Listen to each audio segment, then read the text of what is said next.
And we will continue. Which part of California are they? Vallejo. Where in California is? Vallejo.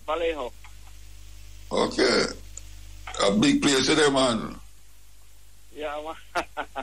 You live life. Full salute plus the king of kings salute motor. You live life, man. And all your fans and listeners. Yeah. All right. Your father passed, and there was some complications with him funeral down, so obviously you couldn't come, or maybe you could have come, but you not come. What is it that interests you at this time? Because I know Upton, Upton, your brother, him used to play bass with me for years. I mean, Leba. I'm not familiar with Toots Jr. still. So give me a little upground of who is Junior Toots, apart from being Toots' son. Well, Muta, I am my father's son, right? Because his birthday is December 8th and mine is December 7th. And I traveled with him when I was in Jamaica and go to the studio, go to rehearsals at Jimmy Cliff's house. And from that time until this time, we are like best friends and brothers. And I travel with him in the States, to Europe and in the States. And we talk at least once a week. And, we always have a good time. I'm the one that is carrying the vocal legacy. I am one of them, my sisters and brothers, and they are musical in the family. But because we are so close in the signs, we are very close spiritually. I've been representing the family and my father's legacy in America. When you say representing the family and the legacy, what do you mean? I'm a singer. I'm an artist. Oh, I thought you was the one who all of the papers and all them things there's in your jurisdiction. I'm an artist. I'm a singer and a performer. And I just recently redid some of my dad's hits. I have my own catalog, but right before my dad got sick, he asked me to sing over some of his music. And I did that. I did over Sweet and Dandy. Also, before that, I did Reggae Got Soul. And I'm now working on Time Tough. I'm a member of the Ethiopian World Federation. So big respect to all the Ethiopian World Federation members then. Around the world. And I was served as a chaplain for a year, and I also served as a sergeant of arms at the local number 2 in Los Angeles. Okay. So just to give you a background, Yeah, so how long do you leave Jamaica? How long you leave Jamaica? I left Jamaica when I was 14. 14? So, yeah. So, what?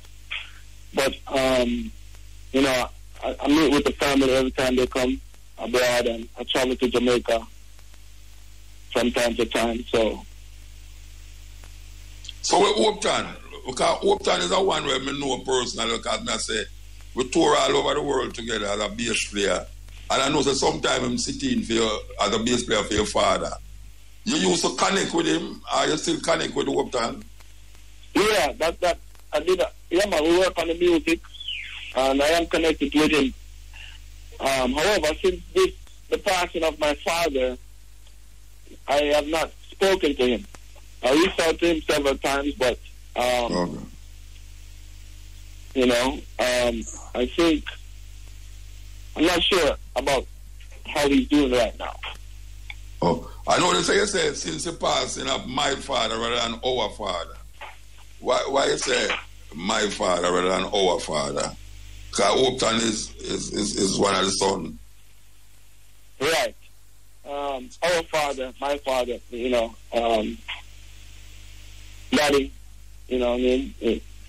No, what I say, when we ask you what Upton said, since the passing of my father, I was talking about Upton. Why you say my father rather than our father? Our father meaning you include Upton and all the other ones. Yeah, that is the correct terminology. I should have used Muta, our father, okay. you know? But okay. All right. So what happened? What you get? I know you're not here still, but what is it that caused a whole heap of mix up down at Clarendon the other day? I mean, if you can't tell me. In Dovecat, well, Muta, when someone passed unexpectedly, there's a lot of emotion and also some confusion because no one was expecting our father to pass. So naturally, because the family is big, he's got his wife and he's got the Hibbert family, he's got his children and his family in Mapen. So when you're beloved by everyone, naturally everyone wants to be with you in life, and also, because there's family, everyone wants their opinion to count, and everybody wants you to be close to them. And because we're having we're in a state of emergency with this COVID thing, and there's a limit to what you can do, and people that can attend, there's a ban on gatherings, large gatherings, and so I feel like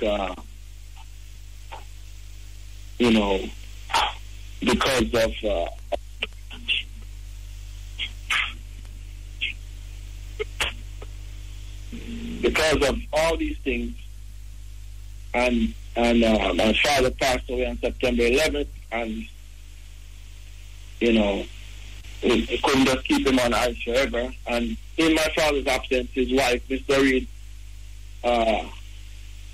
is in charge of making the decision. So I don't think she had any other options. I don't think there was any other option on the table than to do what she did. But if you know my father in life, if he went into a hotel room or on a tour bus that wasn't up to par, he wouldn't accept it. You know what I mean? He wouldn't stay in that room, or he would ask for a different tour bus, because he had high standards, and and not to say his wife didn't have high standards for him and his services, but given the circumstance, I think that she made the best decision that she could make. Yeah. And so what was the decision that she made?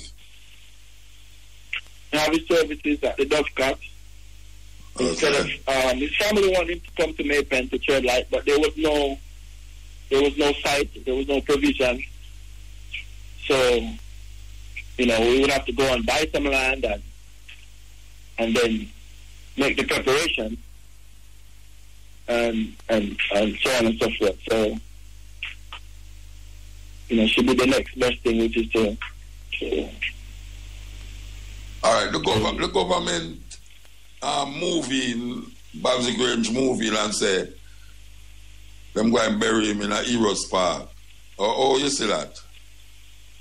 I think my father was a hero, and for the Jamaican people, and for the reggae community, and for his fans around the world, representing black people in a positive light with high standards and self-determination. very disciplined and highly motivated, and he worked hard. So you agree then? You agree with doing it there, burying him there? Totally agree. So how the other family see it? I mean, how the other family members see it? Them still want to climb to Clarendon, or how that go?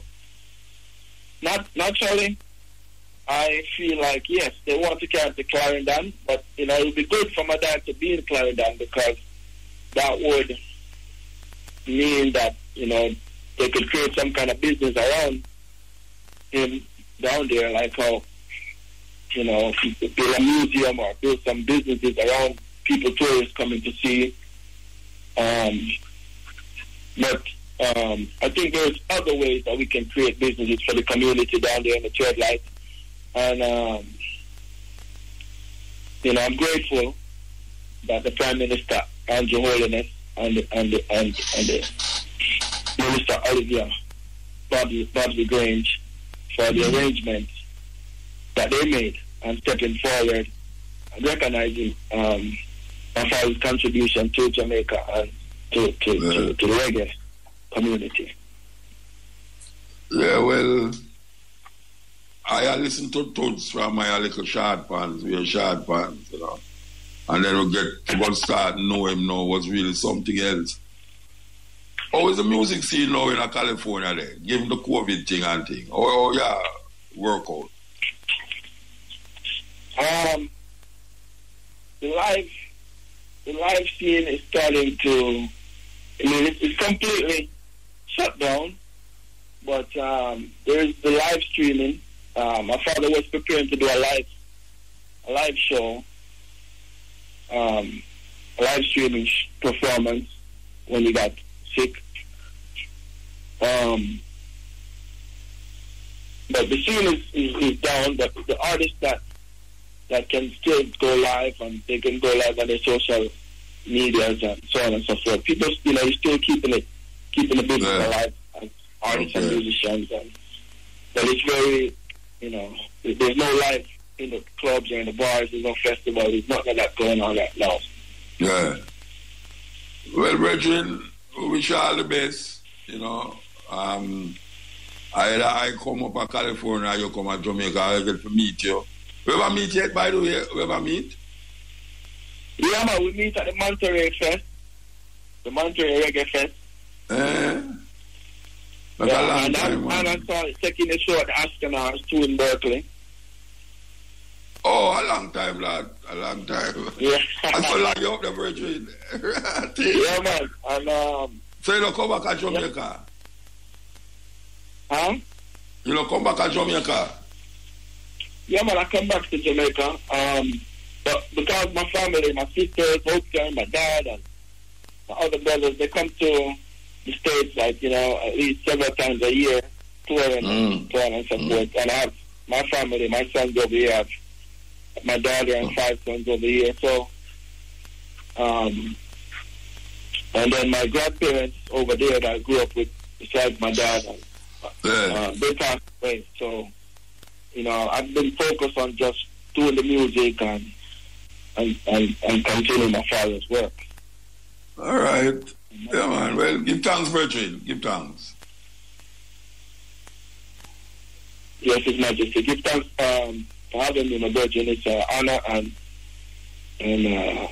my pleasure to be on your show, you know what I mean? Yeah, man. All right. You look pull up for me.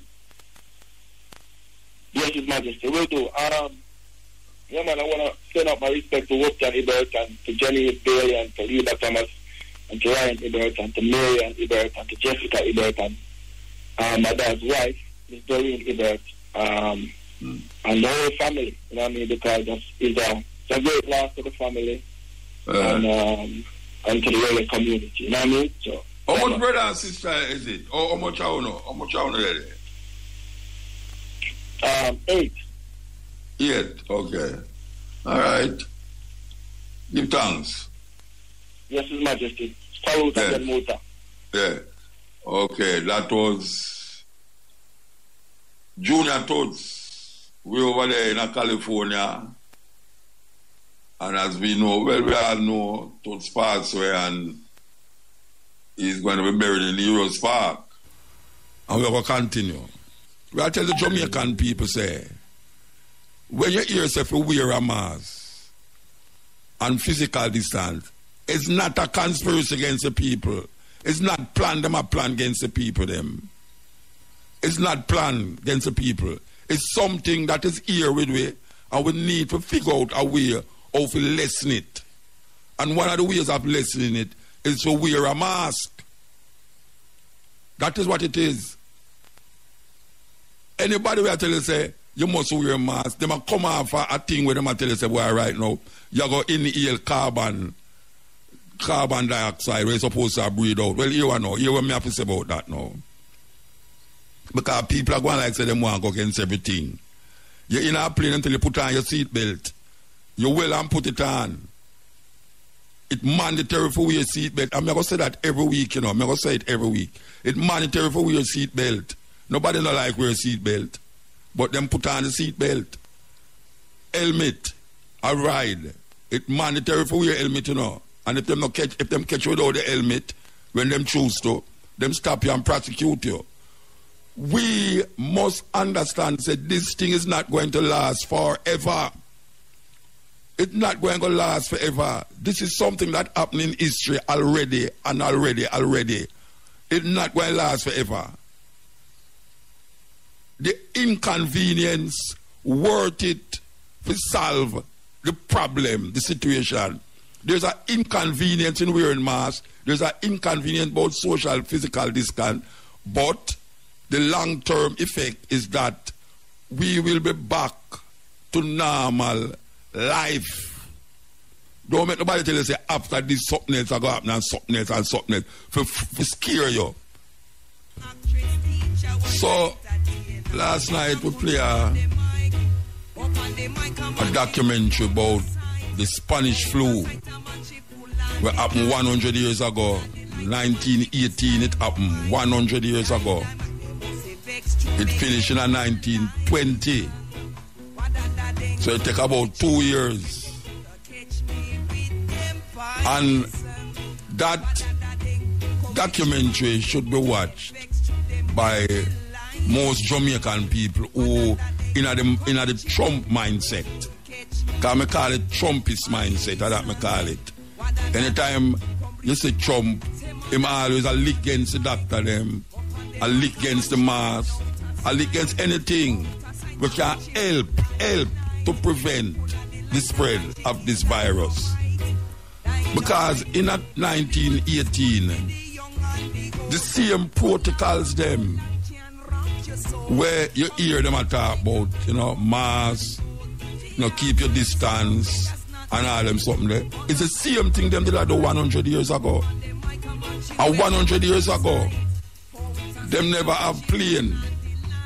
And them have men come from war. So the spread was more devastating than we are going here. So now, when we say devastating, we mean like 50 million people dead. Maybe them say 100 million people dead. Between Europe and America. Millions of people dead from the Spanish flu. Now we come to our levels now and we say the same things them but Jamaican people don't know that a whole heap of the things where they talk about wear your mask.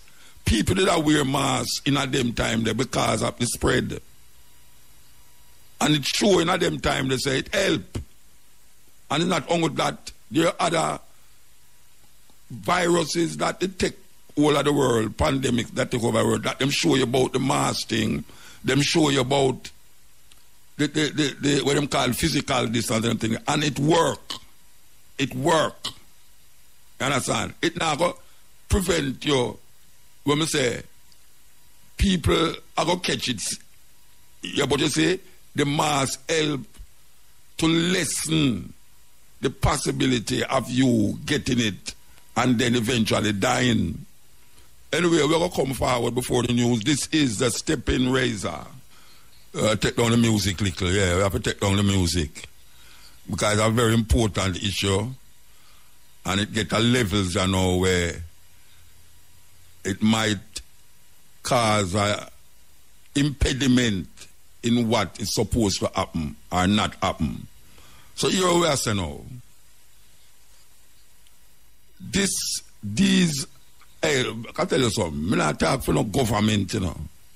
I not talk for no government. Me and them are no friend. You understand? Me and them are no friend. But me have intelligence. I mean, I follow no Trumpist, Cunan conspiracies where I load up American minds with whole heap of madness. And then it too, we are take it, the news, the way them call it, the social media from America, where American people are say, we come and internalize the thing. Listen to me now. You see this argument about control. Me dig deep in it, you know. Me dig deep in the control thing, you know. These things is not there to control the people. It is there to control the virus. What me say? These stringent measures that has been going on for centuries is not there to control the people. It is there to control the virus. And if we don't understand that, well, just do what you do. But trust me, don't come near me. Don't come near me.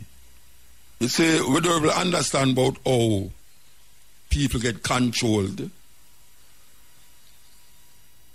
Because when we look, the idea of controlling the people with this virus,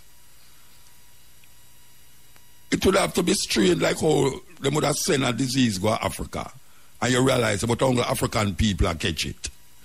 This is not like that. This is like the whole world are catch this thing.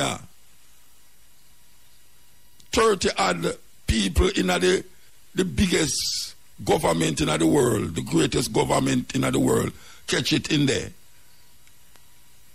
So it's not like say them train it like a missile to come lick certain people. When may I say that there is certain things that you can do to lessen the problems, lessen your loved ones to sick. Nobody wants to see their grandmother, grandfather, or their children sick to the point where you have to help them. And there's something that you can do that has been proven over the centuries. Jamaican people don't know that because we have been fed these whole heap of arguments about why you shouldn't wear masks. People are talking about now the thermometer. People are against the thermometer now where the people them have at the supermarket. I said them a try to put something in your brains. What the madness is this? Them a try to put something in your brains. It's a thermometer. Them have used that thermometer there for years. Them have used the thermometer. It's just that more of them are sell now because most people say if you're gone over a certain temperature, more than likely you have a fever. Therefore, them not going to allow you in there to contaminate the other people them in there. It has nothing to do with I put something in your brains. It's madness. It's total it's paranoia at its highest level. Paranoia at its highest level. You understand? This mask thing. Well, people have been wearing the mask for centuries. Doctors wear masks. 4 hours them in operating theater and them upon the mask. And now, through your ears say you are going to wear a mask now. You say, you don't wear no mask because they might try to control you. Anyway, we're going to come back again, you know, because I find myself actually I see some clips from Trump. I know them guy word anything along the line, but it's amazing the things that this man say. To the point where now the other party I use some of my words to lick back at him. I want to play this little clip. We're supposed to have an interview soon, but I want to play this little clip where them I use against him and about something when him say in the week. It's really amazing. Good afternoon. Good afternoon. This is the Virgin from Belgium. Yes, hello? Indeed. So yes, I work for a Belgian ISP. What is ISP? What is ISP? You have to explain these things. Internet service provider. So we supply internet and television and mobile network to the clients. So it's basically like a Flow or a Digicel. Okay. So you was listening to the programs over the couple of weeks, and you were talking about 5G. Mm-hmm, indeed. And you wanted to put an input into it. Yes, I want to do that. So where should I start? I guess I should have to start with radiation. You basically have two kinds of radiations, ionizing and non-ionizing.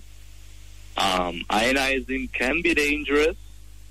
For example, it is used for X-rays, so for doing body scans, which requires a high amount of energy, versus, for example, non-ionizing, which is basically low energy, like Wi-Fi in your phone, Bluetooth, and then you have the mobile network, 4G, 5G, etc. So it basically is a mobile network. It's a mesh of antennas. So it's kind of like a layer, a map, which is covered by the antennas. And for example, in 4G, we use bigger antennas to cover or radiate entire areas. And for example, in the newest version, so 5G, we will use smaller antennas to cover or radiate smaller areas. Now, so I can get it straight. The 4G covers a larger area than the 5G. Yeah, that is it. Okay. That is it. Oh, so that is why the need for more poles with the 5G. Yes, why do we need to switch to 5G is a good question. It poses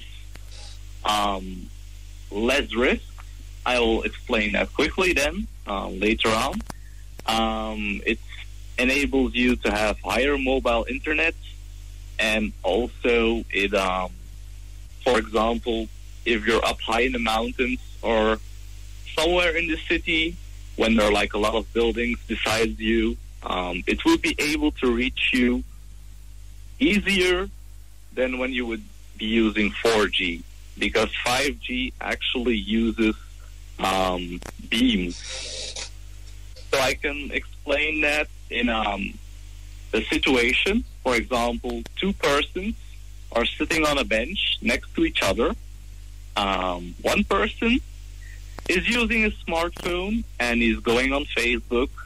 For example, when the person is using a 4G connection, both persons get radiated with an equal amount. So even the guy not using the phone is getting radiated, and the guy using the phone is getting equally radiated. That's with the 4G? Now, that's with the 4G. But you mean two people sitting beside each other, even though the next person is not using the phone, is being radiated? Yep, that's it. Wow. But now, we're moving into the 5G thing. So same situation, two persons on a bench, one is using Facebook, one is reading a book, basically, the person not using the phone is getting less radiation. So 5G actually uses like a particular beam on the person using the phone. So the person next to it gets less to no radiation, actually. Oh.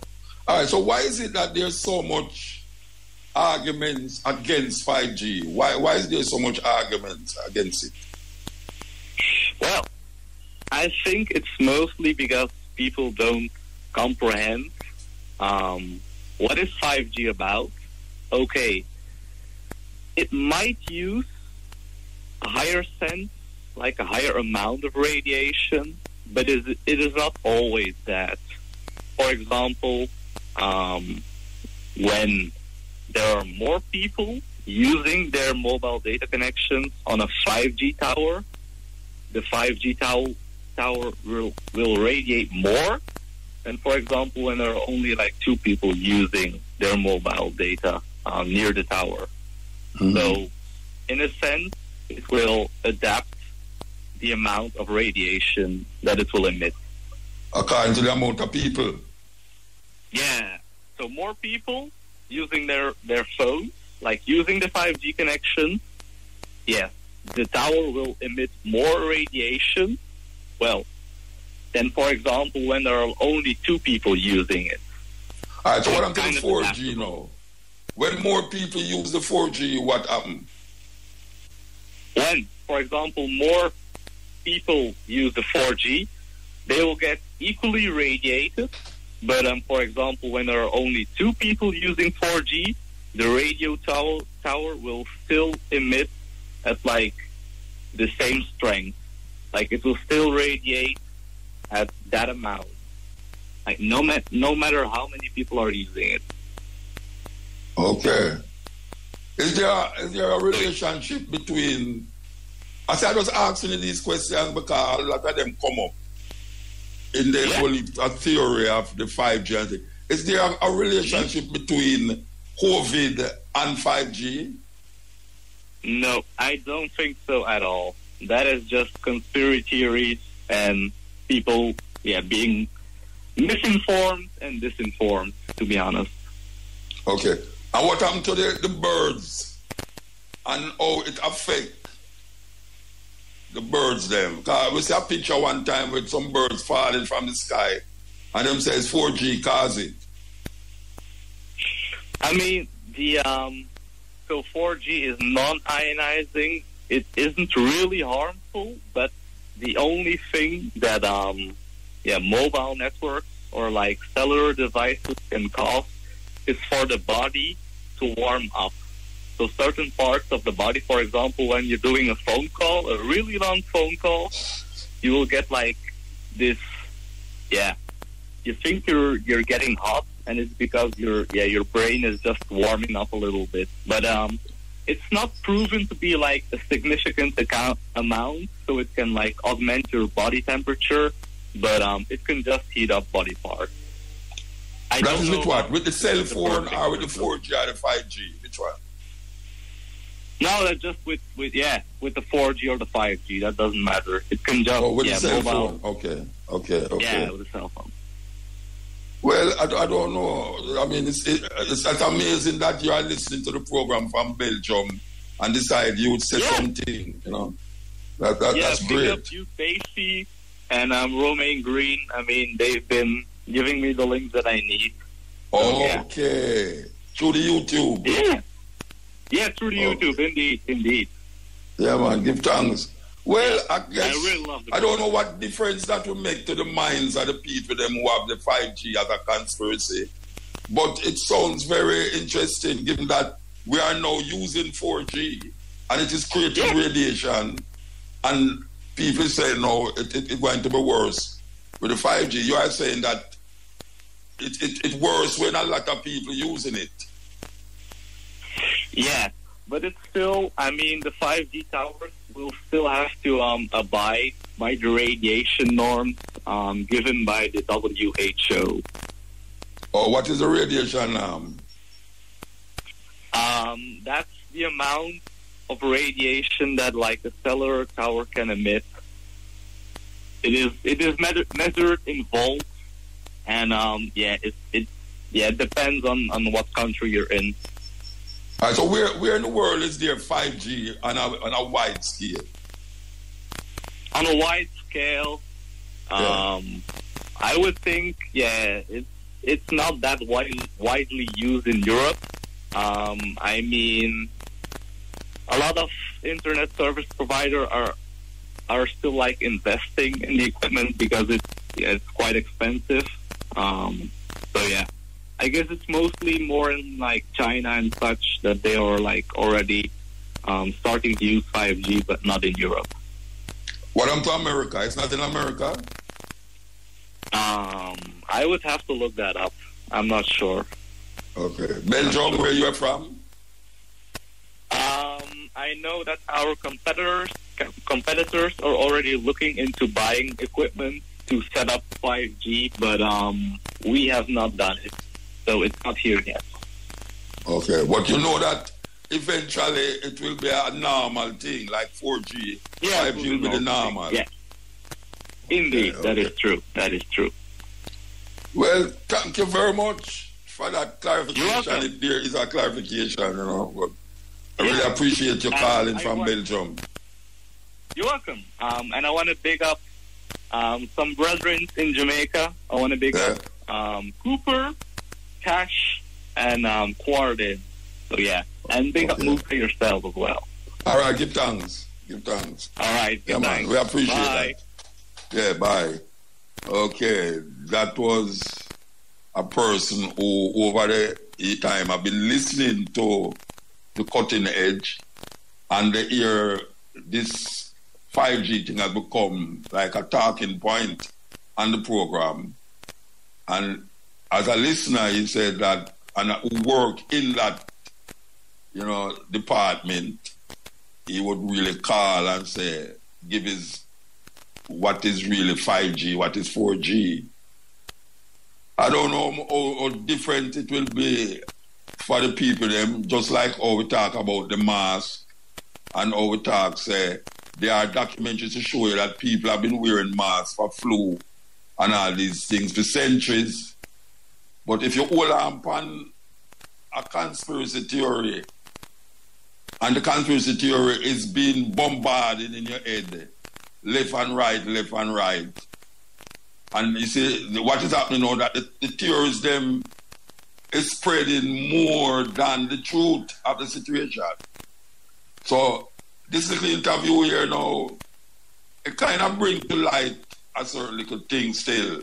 And I know when Nigel who are listening from afar is listening and knows say him really don't care what nobody wants about 5G. Him is an electronics man. And him waiting, willing, ready for 5G. Yeah, you understand? So, yeah, that is it. 5G, 4G, what the heck? You know, we didn't have 3G, 2G. Every time the G them get larger, everybody start to fret. You understand? Remember when the tower them, the digital tower them did not go. Everybody said, no, them now bring no tower, my God. Every corner you go now, you see tower, you see man outside underneath it, shop underneath it, and digital just paint up them shop, digital shop. You know? And right now we are using a digital thing for months. And at the most, when I run a competition against the other competitors, you know, but you see that digital thing, yeah. Trust me, man. We can vouch for it. Anyway, we got pass some ads, so we're going to take the ad them. Remember, so we tell you, no? We tell them for farm. Yeah, man, and we hear a whole heap of people say, yeah, farming at the key, you know, but most of what say, nah, put nothing in the earth. We're going to ask the question, you know. How much time you eat yesterday? How much time you eat yesterday? How much time you already eat today? How much time you eat today? We're going to ask again. What you plant yesterday? What you plant today? Because there's a whole heap of people right now where reap what them never sow.